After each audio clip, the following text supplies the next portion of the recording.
आज हम पढ़ने जा रहे हैं बौद्ध धर्म की भारतीय संस्कृति में योगदान के बारे में। बौद्ध धर्म का भारतीय संस्कृति को संपन्न बनाने में बहुत महत्वपूर्ण योगदान रहा है। इसने भारतीय संस्कृति के सामाजिक, आर्थिक, राजनीतिक और कलात्मक और साहित्यिक पक्षों को प्रभावित किया है। सबसे पहले मैं बताना चाहूंगी कि बौद्ध धर्म जो एक सरल और सुबोध धर्म था और इसने लोगों को एक ऐसा व्यवहारिक धर्म दिया जिसमें न कोई जटिलता थी न कोई कर्मकांड था।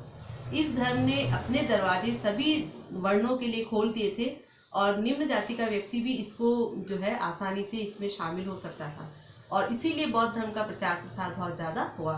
तो बौद्ध धर्म जो है जितना सरल, सुबोध और लोकप्रिय था, जिसके लिए जदुनाथ सरकार ये कहते हैं कि बुद्ध ने हमें एक ऐसा लोकप्रिय धर्म दिया जो जटिल और समझ रहित रीतियों से मुक्त था और किसी पुरोहित वर्ग की सहायता की इसमें आवश्यकता नहीं थी। बौद्ध धर्म की भारतीय संस्कृति को एक अन्य देन ये है कि इसमें जो है उच्च नैतिक आदर्शों की जो है बारे में बताया गया और खास तौर पर जो नैतिक आदर्श इसके रहे उसमें 10 शील का नाम मैं लेना चाहूंगी, जो कि बौद्ध धर्म की एक प्रमुख विशेषता है और इस 10 शीलों के माध्यम से लोगों की जो नैतिकता है उसको ऊपर उठाने का प्रयास किया गया और भारतीय जो संस्कृति है उसमें नैतिक मापदंडों को पुनः जो है उच्च बनाया गया। और इसके लिए विदेशी इतिहासकार मैक्स मुलर कहते हैं कि वैदिक ब्राह्मणवादी धर्म के आडंबर और रूढ़िवाद ने जिस नैतिक आधार की को पृष्ठभूमि में ढकेल दिया था, बौद्ध धर्म ने समाज में उसकी पुनः जो है प्रतिष्ठा की। इस धर्म की भारतीय संस्कृति को एक प्रमुख देन ये भी है कि इसने संघ व्यवस्था को स्थापित किया। बौद्ध संघ को महात्मा बुद्ध ने स्थापित किया और ये बौद्ध संघ जो है लोकतंत्रात्मक या जनतंत्रात्मक पद्धति पर आधारित थे, जिसमें सभी जो इसमें शामिल लोग थे उनको समान अधिकार दिया था। बौद्ध संघ की कार्यप्रणाली अत्यंत जनतंत्रात्मक थी। संघ ने संगठित रूप से समाज के सामने जिस त्यागपरता, सदाचारिता, अध्ययनशीलता और अध्यात्म व्यवसायशीलता का दृष्टांत उपस्थित किया विद्यार्थियों, उससे बौद्ध धर्म जनता की अपूर्व श्रद्धा का पात्र बन गया। इसके बाद एक और जो इस धर्म की देन है वह है बौद्धिक स्वतंत्रता। महात्मा बुद्ध ने अपने अनुयायियों को ये कहा कि वो जो है उनके व्यक्तित्व की पूजा न करें, बल्कि उनके सिद्धांतों को समझें। और जब उनका देहांत का समय जब नजदीक था तो उनके शिष्य आनंद ने दुखी होकर कहा कि गुरुदेव अब हम क्या करेंगे, हमारे लिए क्या रास्ता। तब उन्होंने कहा था कि आत्म दीपो भव, यानी अपना दीपक खुद बने। और महात्मा बुद्ध ने कहा था कि उनके सिद्धांतों को उनके अनुयायी आंखें मूंद कर जो है स्वीकार न करें, बल्कि उनको तर्क की कसौटी पर उस प्रकार कसे जैसे स्वर्णकार सोने को कसौटी पर कसता है। तो इस प्रकार जो है महात्मा बुद्ध का जो धर्म है उसने बौद्धिक स्वतंत्रता को समाज में बढ़ावा दिया और भारतीय संस्कृति की एक इसकी बहुमूल्य देन है। इसके अलावा एक और इसकी प्रमुख देन है समानता और सहनशीलता। महात्मा बुद्ध ने जन्म पर आधारित वर्ण व्यवस्था का विरोध किया, उसका खंडन किया और सभी वर्णों व जातियों के लिए बौद्ध धर्म के दरवाजे खोल दिए। इससे सामाजिक बराबरी व सहनशीलता की भावना का विकास हमारी संस्कृति में हुआ। इसके अलावा साहित्य के क्षेत्र में महत्वपूर्ण योगदान रहा। महात्मा बुद्ध ने अपने जो सिद्धांत है, आदर्श है, विचार है, उनका सबका प्रचार प्रसार जो है एक लोकप्रिय जनभाषा में किया जो पाली भाषा थी और बौद्ध धर्म का अधिकांश साहित्य जो है वो पाली भाषा में ही रचा गया है और पाली भाषा का जो साहित्य है वो बौद्ध धर्म के उद्भव को दर्शाता है। तो इस प्रकार हम देखते हैं कि बौद्ध धर्म ने जन भाषाओं के प्रचार प्रसार में महत्वपूर्ण भूमिका निभाई। इसके अलावा बौद्ध धर्म ने राजनीतिक और राष्ट्रीय एकता की स्थापना का प्रयास किया। हम देखते हैं कि अशोक, कनिष्क और हर्षवर्धन जैसे बड़े जो है सम्राट भारत में हुए, जिन्होंने छोटे छोटे राज्यों को समाप्त करके एक विशाल साम्राज्यों की स्थापना की और इस एक प्रकार से जो है राष्ट्रीय एकता स्थापित करने का उन्होंने प्रयास किया। और इसीलिए बी हैवेल कहते हैं कि भारत को एक राष्ट्र के सूत्र में संगठित करने का श्रेय बौद्ध धर्म को उसी प्रकार से है जिस प्रकार सैक्सनी के छोटे छोटे राज्यों को संगठित करने का श्रेय ईसाई धर्म को जाता है। बौद्ध धर्म ने मौर्य साम्राज्य की स्थापना में बड़ी सहायता दी। इसके बाद एक और इसकी जो देन है भारतीय संस्कृति को, वो है कला के क्षेत्र में।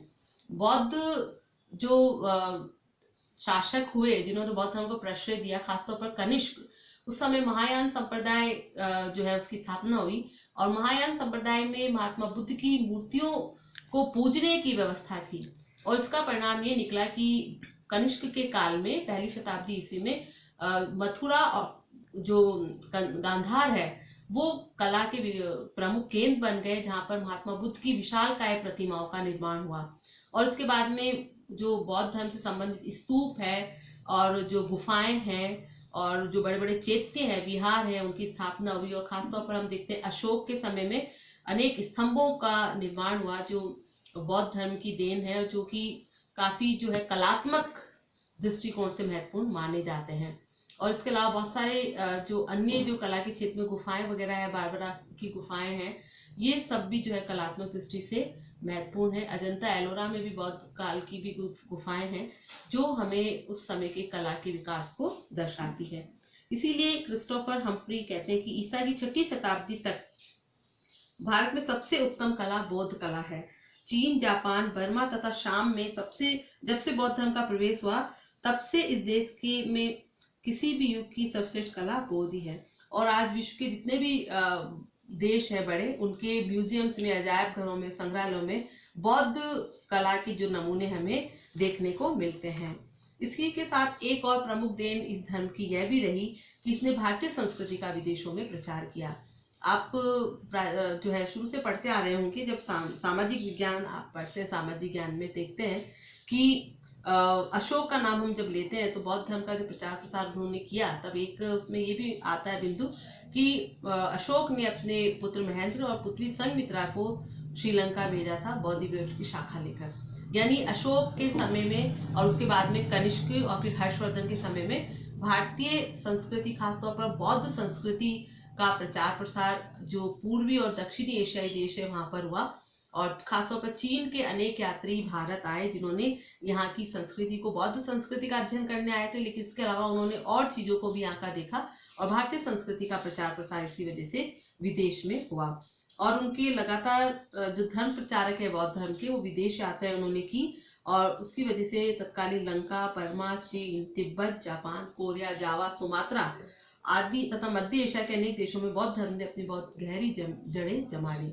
और हम देखते हैं कि बौद्ध धर्म भारत में आज लुप्त हो गया है, लेकिन बौद्ध धर्म विदेशों में अभी भी विद्यमान है और उसने भारतीय संस्कृति के प्रति लोगों को, विदेशी लोगों को आकर्षित किया है। और इसकी वजह से विदेशों के साथ हमारे सांस्कृतिक संबंध जो है प्रगाढ़ हुए हैं। इसी संदर्भ में प्रोफेसर जदुनाथ सरकार कहते हैं कि बौद्ध धर्म देश का विश्वव्यापी आंदोलन था जिसमें जाति का कोई बंधन नहीं था, अतः सभी प्राचीन पूर्वी देशों ने इसे स्वतंत्रता पूर्वक स्वीकार किया। वास्तव में बौद्ध धर्म भारत की ओर से विदेशों को एक अनूठी भेंट हम कह सकते हैं, एक अमूल्य भेंट उसको हम कह सकते हैं। एक अन्य प्रमुख देन जो बौद्ध धर्म की भारतीय संस्कृति को रही वह है हिंदू धर्म का प्रभाव। बौद्ध धर्म ने हिंदू धर्म पर भी अपनी अमिट छाप छोड़ी है विद्यार्थियों। और अहिंसा का जो मूल मंत्र हमारी भारतीय संस्कृति का है, उसका जो है आरंभ हम देखते हैं बौद्ध धर्म से होता है। महात्मा बुद्ध ने अहिंसा पर बल दिया था और साथ ही उन्होंने जो है अपने व्यवहारिक धर्म का जो प्रचार प्रसार किया, आगे चलकर भक्ति आंदोलन के रूप में उसका प्रभाव हमें दिखाई देता है। और बौद्ध धर्म के प्रभाव स्वरूप ही जो रक्त रंजित बड़े बड़े यज्ञ होते थे, विशाल लंबे समय तक दीर्घकालीन चलने वाले यज्ञ, उन यज्ञों का समाप्ति भी बौद्ध धर्म के पश्चात हो गई, जिससे पशुधन के ह्रास में कमी आई। साथ ही जो है बौद्ध धर्म ने अप्रत्यक्ष रूप से भागवत धर्म को जन्म दिया, जिसने अहिंसा परमो धर्म के सिद्धांत को पूरी तरह ग्रहण कर लिया। साथ ही धार्मिक अंधविश्वास और समाज में पुरोहित वर्ग पर आधारित ब्राह्मणों का प्रभुत्व इस धर्म के प्रभाव स्वरूप समाप्त हो गया। इस देश के विशाल मानवता का आंदोलन महात्मा बुद्ध का ही चलाया हुआ है और उनके समय से यह आंदोलन देश में लगातार अभी तक भी चलता आ रहा है। निष्कर्ष के रूप में हम कह सकते हैं कि बौद्ध धर्म ने भारतीय संस्कृति के सामाजिक, धार्मिक, कलात्मक और साहित्यिक क्षेत्रों को बहुत अच्छे से प्रभावित किया है। और इसी संदर्भ में हमारे देश के प्रथम प्रधानमंत्री पंडित जवाहरलाल नेहरू लिखते हैं कि बौद्ध धर्म ने भारतीय जीवन के लगभग प्रत्येक जो है हिस्से को छुआ है और बौद्ध धर्म समाप्त हो गया, उसके बावजूद भी बौद्ध धर्म का प्रभाव यहाँ पर मौजूद है। मैं समझती हूँ कि बौद्ध धर्म जो है उसकी अमूल्य देन भारतीय संस्कृति को है और आशा करती हूँ कि आपको समझ में आया होगा। धन्यवाद।